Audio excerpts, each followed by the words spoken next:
Welcome to this very special episode of WWT Presents, Paving the Way to Excellence in this new era of cyber. I'm Chris Conrad. I'm the Area Vice President of Global Cyber here at WWT. And I got to tell you, I'm absolutely thrilled to be here today with co-founder and CEO Jim Cavanaugh of WWT and founder and CEO of Night Dragon, Dave DeWalt.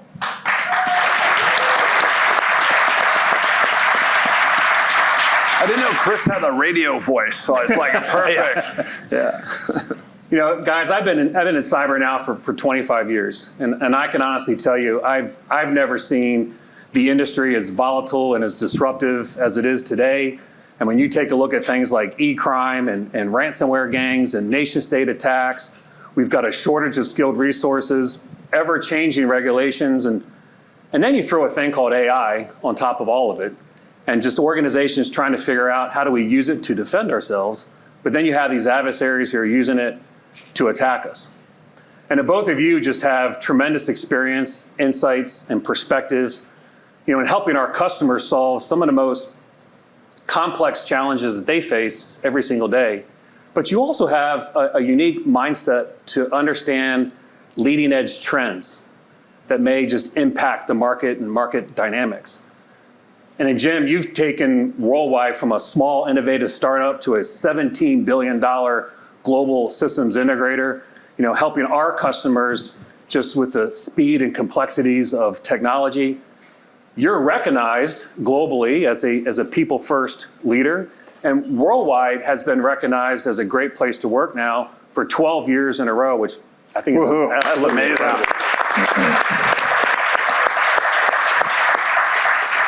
And Dave, you're a veteran CEO, an advisor, an investor. You have led the innovative startups to the Fortune 500 companies through their transformation journeys of success. And your entire career has really been dedicated to the intersection of technology and cyber. Now the CEO of Night Dragon, who's an investment and advisor firm, is really focused on cyber, security, safety, and privacy. Fun fact about two of them is that both of them are in their respective university Hall of Fames for sports. Dave for wrestling, Jim for soccer. That's pretty amazing, actually. Yeah. Wrestling and soccer, they go really well together. Right, that's right. Yeah. All right, well, without further ado, maybe we can just jump right into it. Maybe we'll start with you, Dave. Just if you can just take a minute, talk to us a little bit about Night Dragon, the evolution of the firm and where you are today. Well, first of all, thank you for having me, Jim and Chris. It's an honor to be here, I have to tell you, and we get a live audience at the same time, so I am really appreciative. I just want to also say thank you.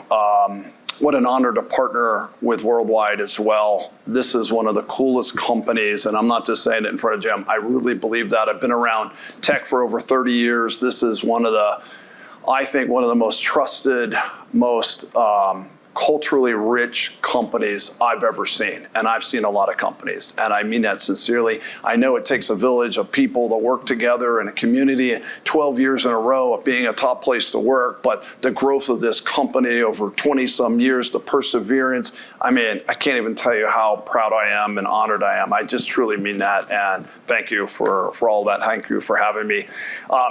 As Chris said, I'm a sort of an immigrant to Silicon Valley. I grew up in Pennsylvania. I went to school at University of Delaware, drove my car across the country, no job, no money, and came to California and was like, wow, isn't Silicon Valley the place where you're supposed to go for high tech? I had an engineering degree. I get my first job in telemarketing, and I worked at this little company called Oracle.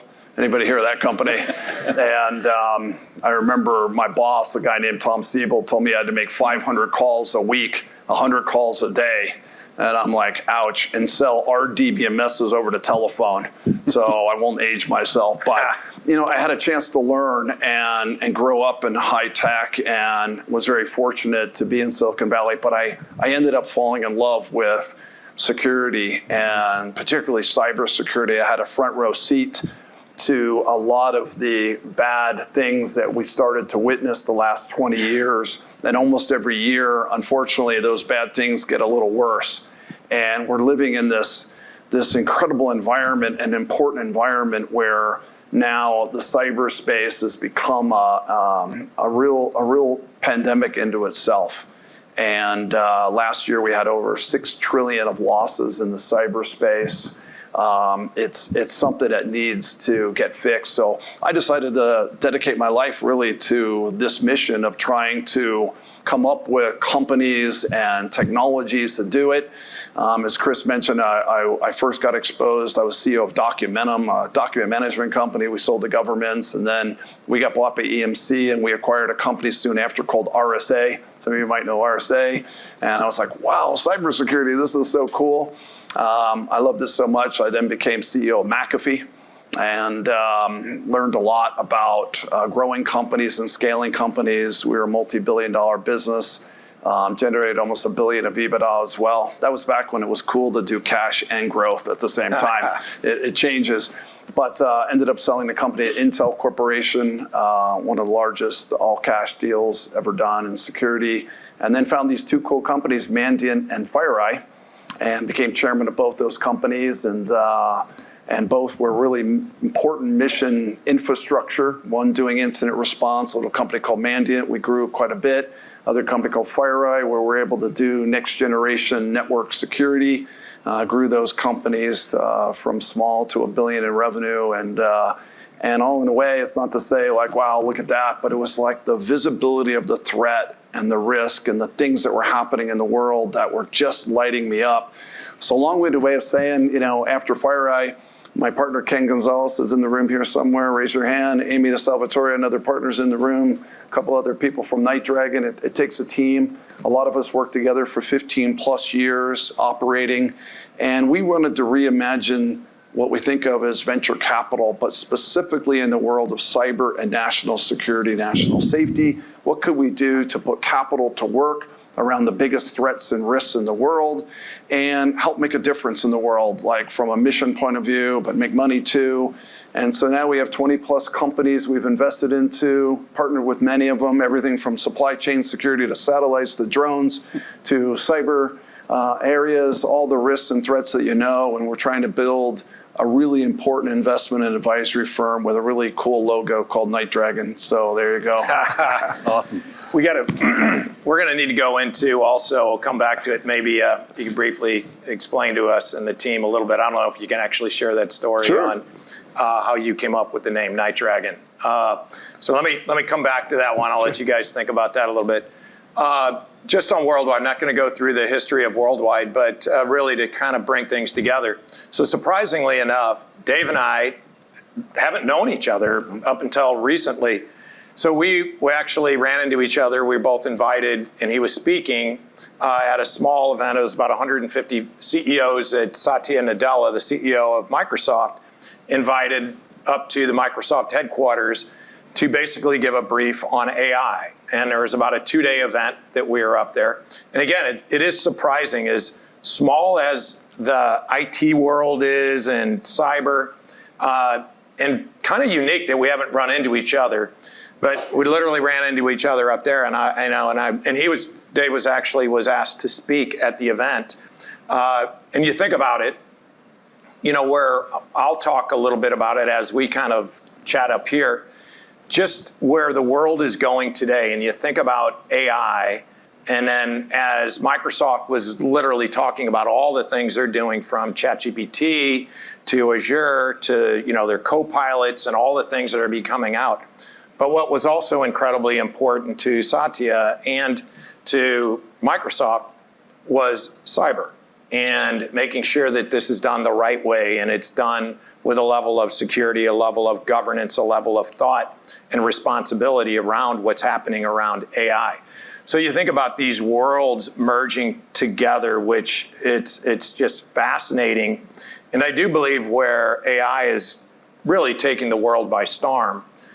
But there's going to be challenges. There's going to be unintended consequences of a technology that is rolling out in such a prolific and kind of ubiquitous way that's not only impacting businesses, but it's impacting consumers and individuals. So it's going to need to be governed and managed. And that's where cyber and thoughtful cyber is going to need to be done the right way.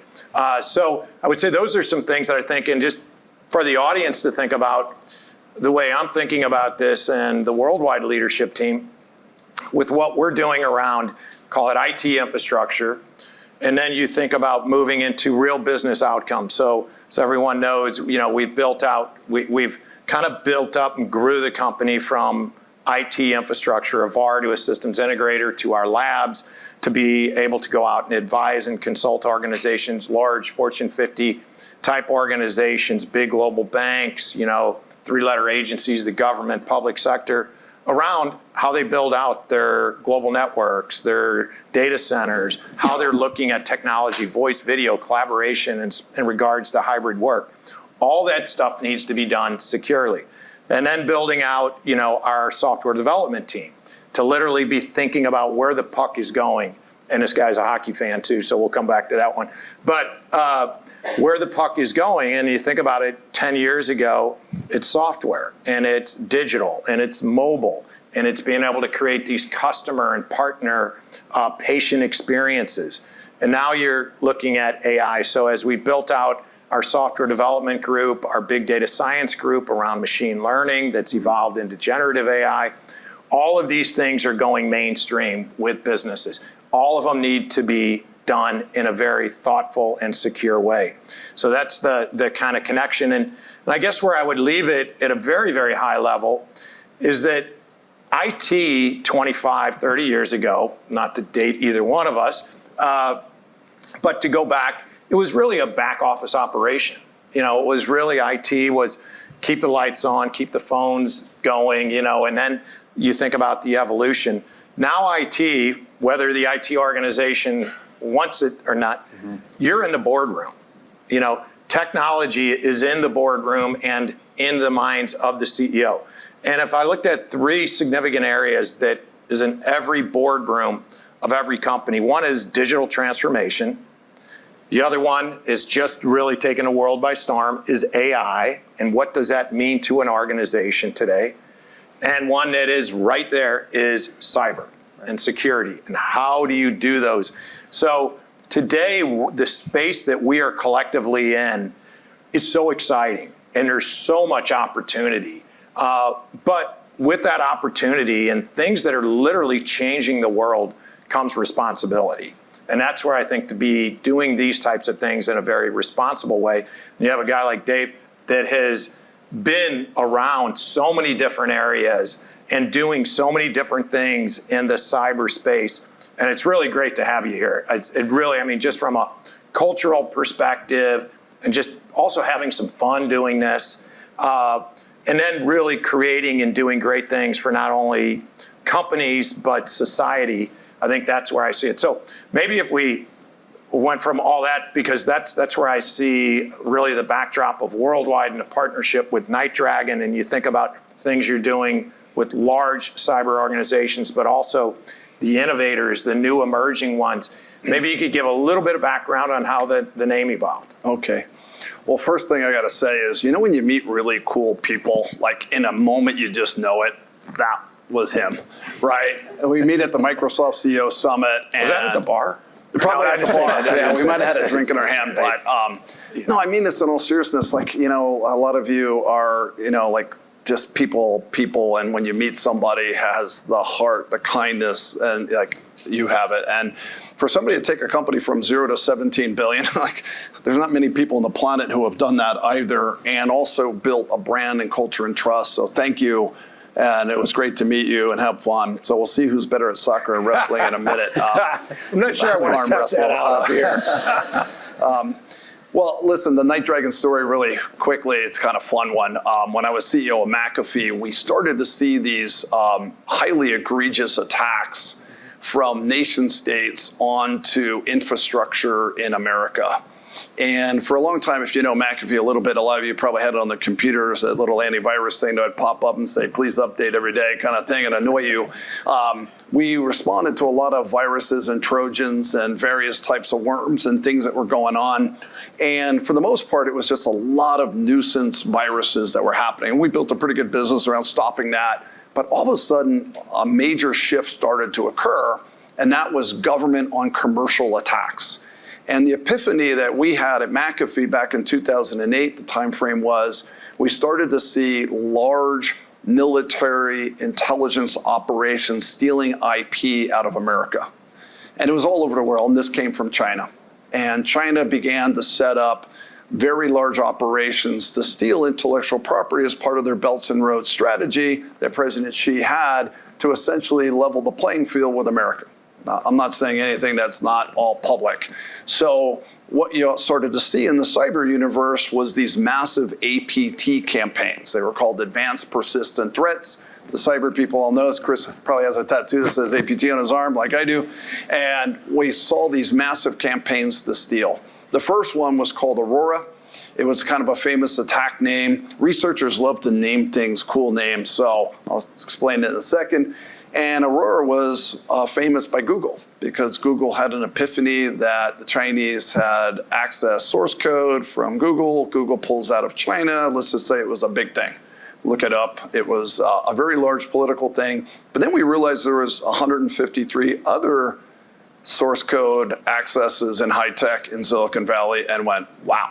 And it was one of those moments. Just after that, another attack occurs, and the researchers called it Night Dragon. It was on the oil and gas industry, and essentially the attackers were looking to create competitive advantages with CNOOC, the Chinese national oil company, against Exxon, Chevron, and a few other American companies, so they could outbid them on essentially research projects and mining projects that were occurring. And we're like, wow, look at what's happening here. This is like serious things that are going on. The third one occurred soon after that. We caught him, and the researchers named it Shady Rat for a remote access tool, which in cyber is a whole thing.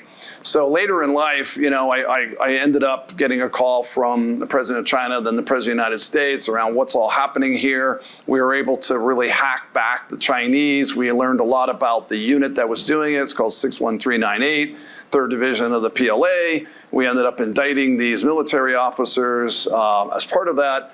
And ultimately, it was like a wow moment, like an epiphany moment. So later, when I wanted to start my own company, I had Aurora, Night Dragon, and Shady Rat.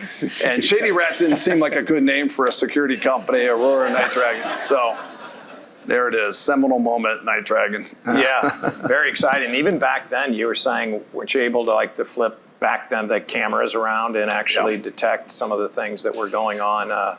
So we were able, we don't do this as much anymore, but Mandy and McAfee, we were able to capture and basically honeypot, sinkhole the command and control servers that the Chinese were using. Back then, they didn't have as much obfuscation of that, so we could see what building they were in, what floor they were on. And we were able to reverse a little of the technology to study them, and they were called the comment crew. And you can look this all up, but it was one of these moments where you realize military and intelligence were attacking, and they would put comments in all their code because we could reverse engineer the code, and some of the comments weren't exactly kind, you know, like F you America, things like that, like really insulting stuff was in these. That really was these moments of just like, wow, look what we're up against, government on commercial. And the market just kept doing this and this. And now we have a $400 billion a year cyber and security market. You know, things are really rising. But in all those years, not much changed. Like these still massive campaigns.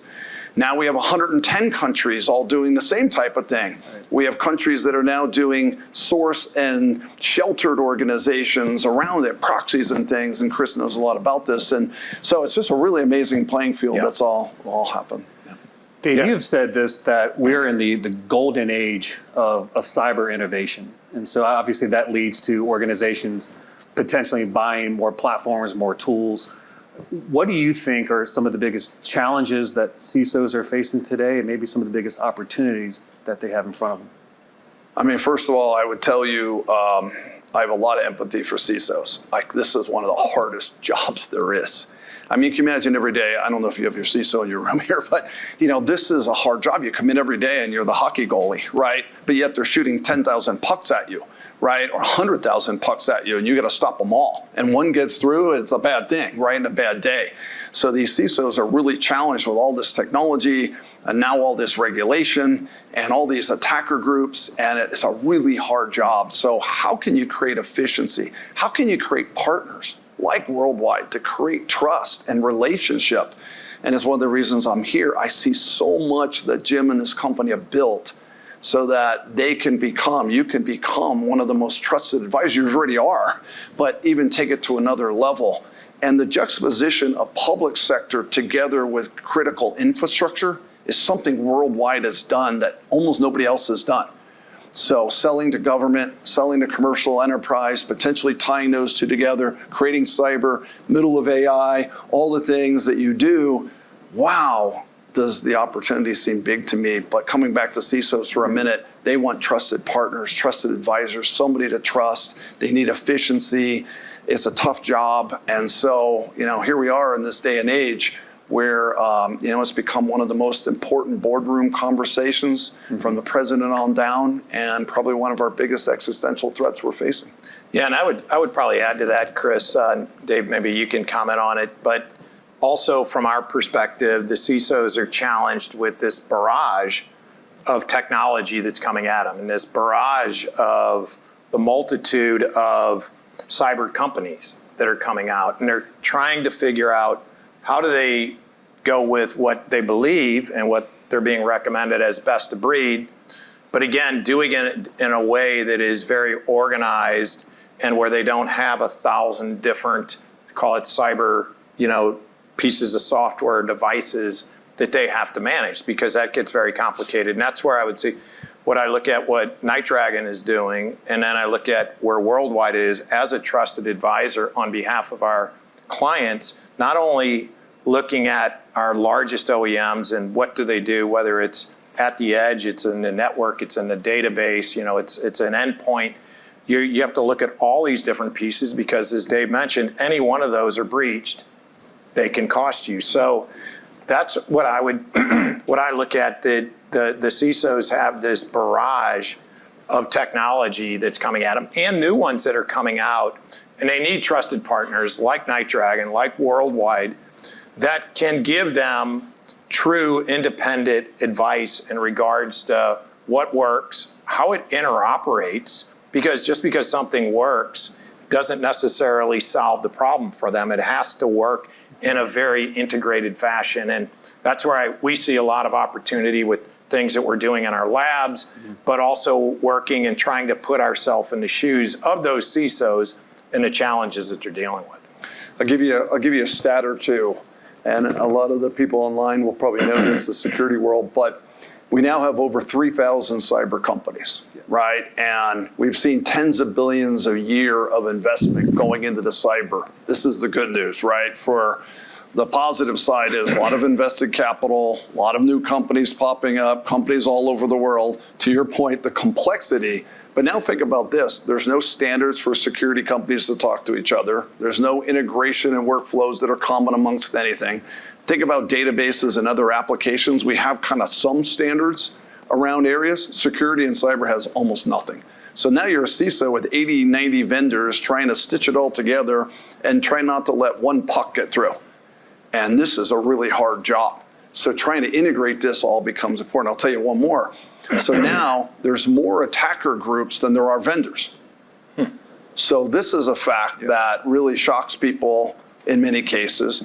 When I was CEO of Mandiant and FireEye, we tracked about 800 organizations around the world.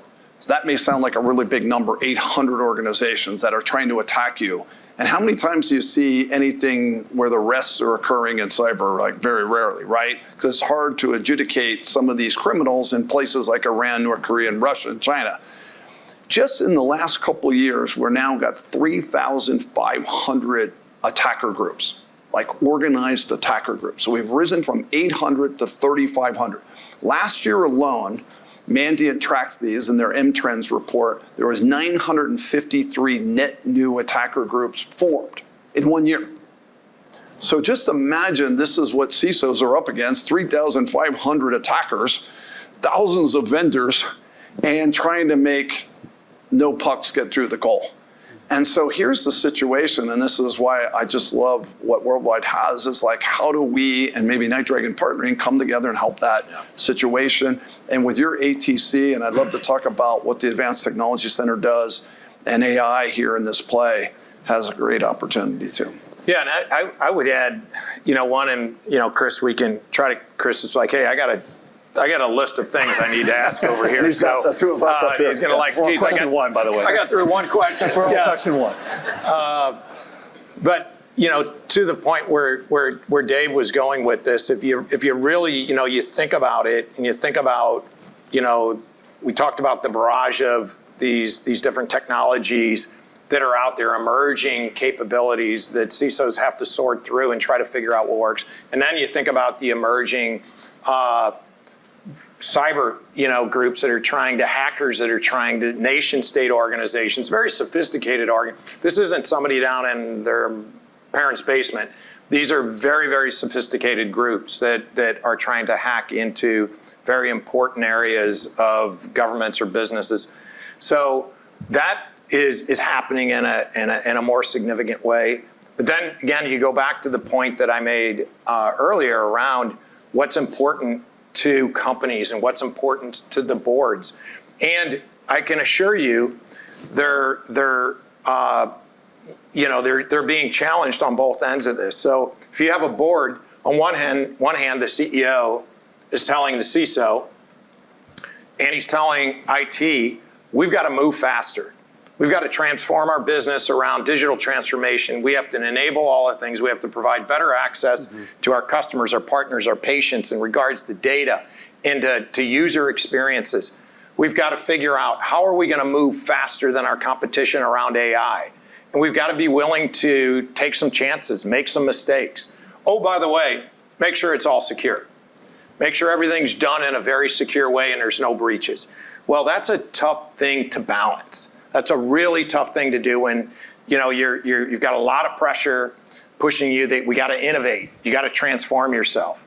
And then you also have to do it in a very secure way and not put at risk, the crown jewels of the organization. So that's the dilemma. I mean, so I look at it, it's exciting, but I also empathize, with our customers and the CISOs today of the things that they need to work with, and those things have to be balanced. Dave, you mentioned it just a minute ago, just in the spirit of innovation. Jim, maybe you can spend a minute talking about the Advanced Technology Center and ATC and how it's helping solve some of these complex challenges our customers are having and speed up some of the decisions they need to make.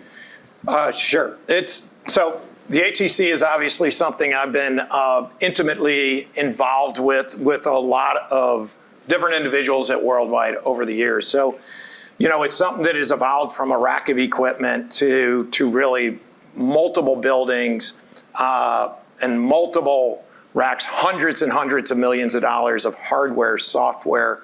And this has been done in support of our large OEM partners, of software, hardware partners, innovators, consultants, advisors that we have, not only at Worldwide. So we look at this as a crowdsourced innovation ecosystem to really help customers evaluate this onslaught of new technology that's coming at them. So you think about all the OEMs, we're just talking about cyber and all the different companies out in the cyberspace. Well, think about networking, voice, video, data center, database, look at application development, look at digital transformation, AI, all of these things, voice, video, collaboration, hybrid work, all of those things we have in our labs. And we open up those labs and we work very collaboratively with our OEM partners and with our customers. And we create, in some areas, very open source type innovation platforms that you can get to anytime, any place, anywhere around the world. And then we'll also create what I would say is we'll bifurcate the environment and create very specific secure environments for customers to work in their own specific environment to test and evaluate physical hardware and software and processes within this lab. And then we'll take knowledge that we create across customers. We'll never share any specific proprietary data or customer information, but we will take best practices and things that we learn across industry. So there could be things that the DoD is looking at, a 3-letter agency is looking at around cyber, but you know what? It's very similar to what a global bank is looking at in regards to managing their global networks. So we will take that information and that intelligence and use it to benefit our customers across the board. So we're looking at not only how do we help our customers digest and evaluate all these emerging technologies and existing technologies to do it in the most efficient way, but instead of, say, nothing against organizations out there that are providing white papers and kind of evaluation, but we actually have the actual engineers and software developers and data scientists that are in our labs kind of working on the patient that aren't just regurgitating white papers. They're literally working very collaboratively with our customers and clients. You know, Chris, highly involved with our entire group and leading it in a lot of cases around our cyber range. And our cyber range has evolved in a significant way, and it's, you know, a platform and an innovation ecosystem to test, you know, different cyber scenarios for our customers. And when we originally built it a couple of years ago, we thought it would probably predominantly be used for some of the middle market customers that maybe didn't have the sophistication of larger customers that we have, like big global banks and the DoD. Well, that's not the case. Actually, we have our largest, most complex customers that want into our cyber range to actually test out their environments today. So that's just one of many scenarios that we look at. And then you look at where the world is going around AI. And we are working with all of our strategic partners, specifically NVIDIA. Obviously, if anybody hasn't heard of NVIDIA by now, where they are. Did they report yesterday? They did. Yeah. Yeah. Did you see? Yeah. Yeah. I knew that was kind of a rhetorical question, but yeah, numbers were just crazy. I mean, just crazy, off the charts good, you know, in every area of their data. But we're right in the middle. We've been working with NVIDIA for probably 9 or 10 years now. And so, and if you think about going where the, you know, kind of skating towards where the puck is going, we've had a big data team and a data science team for 9 or 10 years now. And they've been primarily working on things that were traditional, call it data science, machine learning. Well, now with generative AI and large language models and small language models and all of these things that are evolving, we're evolving with that, and on the software development side, bringing those groups together, and we're building out in our labs specific purpose-built big data and call it AI models that will use a lot of the different technology products and software that we have. So if you think about building out a cloud rack, and you may use a certain OEMs around the compute, the network side, well, the same thing's happening around these AI platforms. And customers are trying to determine what's the most secure way and what's the most scalable and cost-effective way that they're going to deploy AI into their environments. So they will look at, do I do it in a cloud? Do I do it in Google's cloud? Do I do it in Microsoft Azure? Do I do it with ChatGPT? Or do I actually do that and potentially, or build my own purpose-built AI platform in my data centers that's secure, and then I actually bring in some type of open source LLM, large language model, that's going to sit on top, that you're going to be able to do the analysis and the iterations. And all of that requires not only somebody to help them with the IT, call it AI purpose-built platforms, which we're building in our labs, and we'll be able to help them navigate through that, but then the software and the advisory and the consultants that are going to be required to train those large language models to their specific needs and outcomes that they're trying to produce. All of that is going to need to be done in a very secure way. And so those worlds, you know, you see that common theme that keeps coming back. All of these things in regards to, you know, really pushing the envelope on what is possible around digital transformation and AI needs to be done and thoughtfully done in a way that's incorporating security and how you're going to manage those capabilities. So when I look at where we are around just our labs. We've been doing this for 10 plus years. And I look at like an organization with Dave and his team. And as he mentioned before, and we were talking about one of the things that he even said, you know, looking at some of the things they're doing from an investment perspective, so he said, we have learned that one of the thesis and the points is remain very focused on what we do and what we do well, and that's cyber.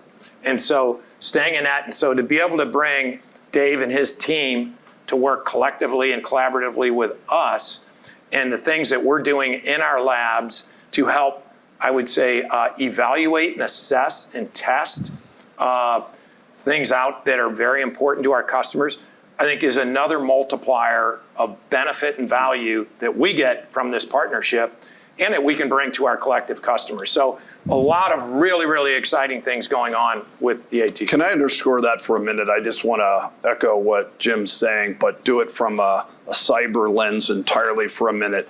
To have a highly scalable advanced technology center, physical and virtual, multiple data centers with privacy and sandboxing that enable us to test and measure and see performance of security products in a customer's environment, like this doesn't exist. Like these types of environments don't exist anywhere. The government has a couple cyber ranges, there's a couple little here and there, but at this scale, with this many vendors, with this ability to integrate, and then what's most important to CISOs? Detection of malware, prevention of malware. So now you can actually test, hey, is Microsoft as good as CrowdStrike? Is CrowdStrike as good as Microsoft? Not to pick on those two, but any vendors, and really create understanding of efficacy at scale that really matters in cyber, and do this globally. Really interesting and such a unique piece of IP. And one more point, you now start to throw AI on top of that, as Jim said. You know, in all my time in technology, I watched 3 really big waves of tech, like generational changes in tech. Like the internet came along in 99, 2000, we know what happened there. In the world of cyber, that changed everything, right? Suddenly things like command and control servers and IP hopping can occur, and suddenly you have all this like risk. And then comes this mobile phone that we all have in our pockets, right? And that changed everything with applications and things. Generative AI is doing the exact same thing. And you can see it with NVIDIA, but look who's in the middle of that too. Worldwide's in the middle of that. So how do we start to test, secure, compliance, privacy around AI, large and small, large language models, and protect it? There is a really emerging opportunity to create trust and safety around generative AI. And Google has its platform, Microsoft has its platform, there's a few out there, but who's gonna create a layer, ATC.ai, I don't know, like, you know, something like that, that really can test and measure and create security? Because this is almost like having a Ferrari in the 1920s, right? You could go 200 miles per hour, but the roads weren't good and you didn't have a seatbelt or an airbag. This is almost what we just unleashed on the world, is this incredible capability. And with GPT-5 coming, we're going to see even more of this happening, and the acceleration is amazing. So put AI, cyber, and infrastructure, as you said earlier, together, and then be able to test and measure it. Wow, pretty interesting capability. Given, I guess, all of these complexities, and then the threat landscape continues to get bigger and bigger, there's more and more regulations, as we talked about at the top of this, that's out there. Where do you see an organization where CISOs need to prioritize over the next, call it 12 to 18 months? Yeah, I mean, I talk about these cyber super cycles a little bit just from a macro point of view. When the threat landscape gets really high, customer spending starts to follow it, and then investment capital starts to follow that. We've had a few of these waves creating this multi-$100 billion market. Now we have this new wave that's really kicking in, regulation. And it's important, right? And in some ways you're like, oh, less regulation. But in the world of cyber, like we didn't have much, right? And boardrooms weren't really educated on the risk of cyber, the business risk of cyber. So we're starting to see more regulation. But now from a CISO point of view, we've got lots of little regulations everywhere. There's over 200 cyber regulations in the world. If you're a global national company, you have to deal with 200 different cyber regulations. This is kind of your world. And you're dealing with 3,000 attackers. So you've got this really tricky environment that's going on. So regulation's becoming a bigger and bigger part. What I'm hoping for is a little more harmonization of regulation, We got to get the porridge just right. And we're starting to see that this administration, for whatever you might think, at least from a cyber point of view, we have really moved the needle positively. There's a woman, if you don't know her, her name's Jen Easterly. She has done an incredible job. She runs CISA, moving the needle, educating, helping to create balance. She's created a program called Shields Up. She's created a whole organization to help infrastructure partner. And this is positive. We've got to keep it right in the middle and help CISOs with it. But again, another opportunity. Can we test regulation? Can we understand compliance related to these security products? Another opportunity I think Worldwide's ATC can provide is compliance to the myriad of regulation that's occurring. Jim, how do you see executives that you talk to keeping up with all this ever-changing technology? Yeah, it's a challenge. It really is a challenge. I think some see it as, being very exciting, and there's others that I think are overwhelmed, and but they're trying to sort through it. I don't think there's none that I know that think any of what we've talked about today is a fad. They all completely understand they have to transform their business from a digital standpoint. They have to be thinking about those things. There's not one that a board that I'm on, or CEOs that I know that aren't thinking about and talking about and actually doing more than talking around digital and around AI. And it is amazing how recent. I was just on a call with an individual, a couple of us that is leading multiple, if not all, the AI initiatives for the UAE over in the Middle East. And just fascinating to see how much is being invested in that space, the amount of money that's being invested, the thought leadership, and it further validates the relationships and the connectivity that we have. And this is not something that's just happening domestically here in the U.S. What we're talking about up here is happening globally. This is a global opportunity that we have. And I look at it that way. And Chris, to your point, they're all thinking very deeply about this. And I will say it is interesting that they don't want to just think about it. They want to move. They know they need to move around digital. They know they need to move around AI. And they also understand that it needs to be done in a very secure way. And that is the challenge. I've mentioned that multiple times, but that is the challenge and the opportunity that I see, because these things, they're going to be game changing. These are game changing technologies that are going to impact organizations, how they work today, how they compete. And I think personally, when we look at these things, and Dave mentioned this earlier, organizations that are going to win are going to be organizations that are built on a culture of trust. And that is not just trust for the company and the customers. It's trust. It starts with the foundation of your employees. Is there a level of trust of what you're doing, and the trust that you have with the partners that you have and the customers and the community? And then I think creating a culture, people that have this insatiable appetite to learn and to innovate. And if you can create that based on a set of values that that the market is going to continue to change, and people are willing to change with it and lean into it, and everybody, creates anxiety, change for anybody. You can talk about change, but when it happens to you directly, it becomes more meaningful, and there's a little anxiety associated. But I think we all have to get comfortable with that. So I just look at that with organizations. The ones that I think are going to win are going to be the ones that do have those values and those behaviors, and they can create that where they can continue to iterate and work through these really interesting and exciting opportunities that are in front of us, and cyber is one.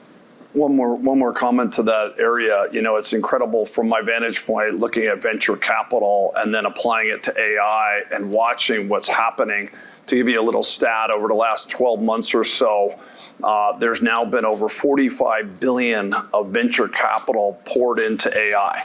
right? And this is pretty substantial. So if you go back in these other generational technology areas and compare it, in such a short period of time, the amount of companies being formed, 14,700 new companies developed in AI, launched. 45 billion of new capital put into this. Does anybody think there's opportunities to leapfrog as a result with business transformation, digital transformation? Absolutely.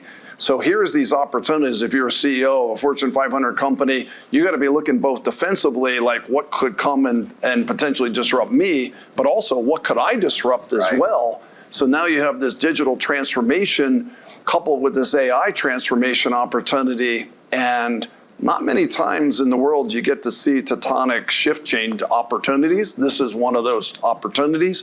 Companies are being built, technology can be used. And then I'll give you one of the dark side of this is, did anybody hear of Black Hat? You know what the conference is, Black Hat? Small conference, yeah. Small conference, it's a security conference. But just last week there was a security conference and they had a hackathon as part of that, where they brought 3,000 teams in to essentially hack AI large language models. And they had 50 minutes to hack them. And let's just say a very, very large number was successful in 50 minutes. So you have this one side where this incredible inertia is occurring, a huge opportunity, and this other side where it's a little scary, where you still got a lot of, sort of trust and safety and security issues. But this will work its way out. Usually capitalism finds its way to solve it. And here's the opportunities that exist for CISOs, who also have one of the biggest problems they're facing is talent. Like how to hire people, how to retain people. There's 3 million jobs out there open for cyber. But guess what AI can help us do? Automate. That's right. And make, multiplicity of talent and people. So there's so many goods and challenging. It's just a fascinating time to be in tech. Really is. I'm getting some good ideas for some capture the flag events around some large language models, so that could be pretty interesting.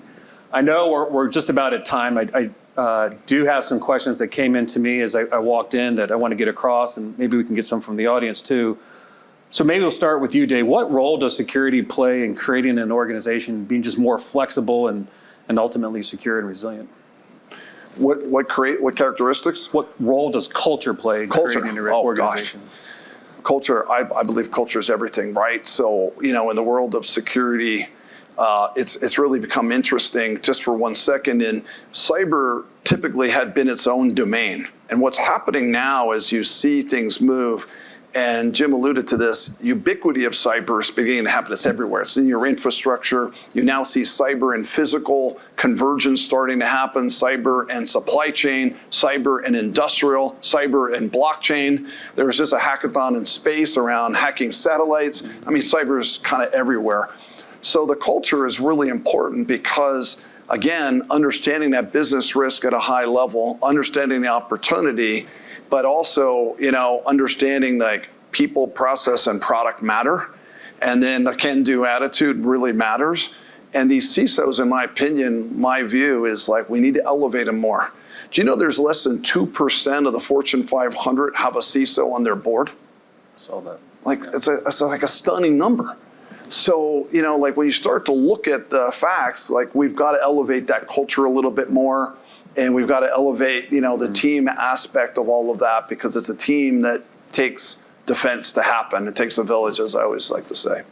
And I would even say, Dave, you would know this a lot better than I, but culturally, I mean, it's having the right people with the right integrity, but where you have a lot of breaches are internally in companies, right? And I mean, it's internal people. Insiders as well. Yeah, absolutely.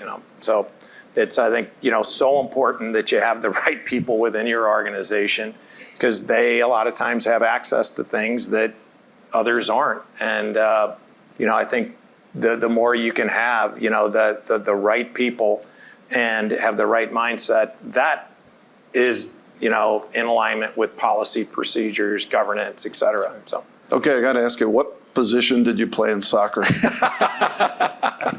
I was mainly a defender. Yes. And as I would say, going off on a tangent, one of the funny things that we had, when Dave came in one night, we ran into a friend of ours, Chris Pronger, who is, Hall of Fame. A little personality, just a little personality. Oh my God. He's a big man too. He's probably 6'6". And so he came in and he has a whiskey brand that he's just bringing to market. And I think he was testing it out that day a little bit. So Chris, we were at dinner and he is a big, big personality. And Dave's even like, did you guys set this up for this night? He just came barging into our room where we were having dinner. And he was like, who is, and he's a big hockey fan and he knew who he was. And Chris came in and he was hysterical.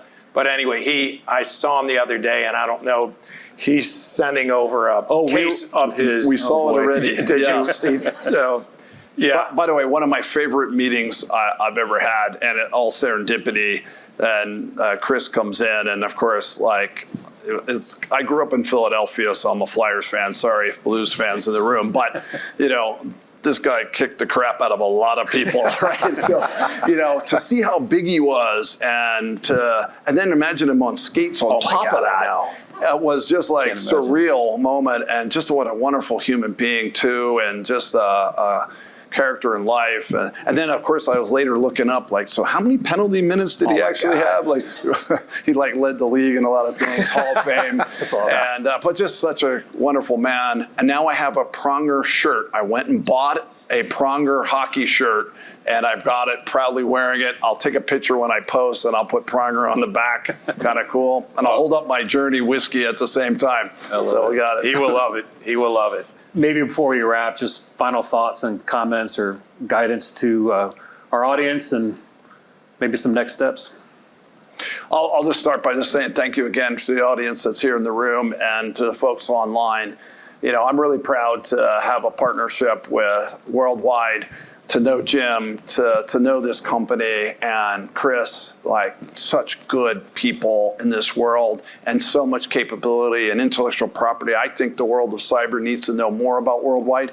I'll try to do everything in my relationship to do that. I think this is an important time with AI and cyber and infrastructure all coming together, and a trusted advisor needed. So I just want to say thank you for hosting me. Thank you for the cool backdrop, and thank you for the whiskey too, I guess. Yeah, right. We'll have to bring Chris the next time. No, I would echo Dave's comments here. Just very much appreciate you coming in with the team. Really excited about the partnership that we have. It's so complementary to what we're doing, and the knowledge and the skill set and the talent that you have with your team is really going to bring just so many synergies and a multiplier effect of what I think we can bring and value we can bring to our customers. So that's incredibly exciting. And I would just say, in closing, and Dave has mentioned this, I could not be more appreciative, being in the space that we're in at Worldwide, and to be the CEO and co-founder of Worldwide. I do not take it for granted. And I think about, being here today, being able to speak in front, of our great, group of Worldwide employees and the audience that Dave has brought to us. So the ability to create these relationships and really ones that are truly on trust and friendships. And anybody who says you can't work with friends, that's bullshit. You can't. And you got to hold each other accountable. And you have to make sure. I actually think there's a higher level of accountability when you work with people that you know and trust, and that take their job and their responsibilities. They're going to do a better job. They're going to make sure. Now, again, everybody makes mistakes, but those relationships that inside of Worldwide and now with Night Dragon, I do not take it for granted. And with Dave's experience and his team, it's just really, really exciting, and as much success as we've had at Worldwide, and I think Dave can attest to himself and the positions. I just think that the opportunity in front of us is bigger than ever. I truly believe, even when Worldwide was smaller, We have so many entrepreneurial opportunities in front of us. One of our biggest challenges is to make sure we don't try to bite them all off. We've got to make sure that we pick and choose the things, and we're prudent and thoughtful about what we do and how we invest. But the one thing I can assure you that we will continue to invest in is that's our people and our culture and our partnership. So thank you very much. And Chris, thanks for setting this up. Thank you, man. Yeah, Yeah, you got thank you guys. It was great. It was great.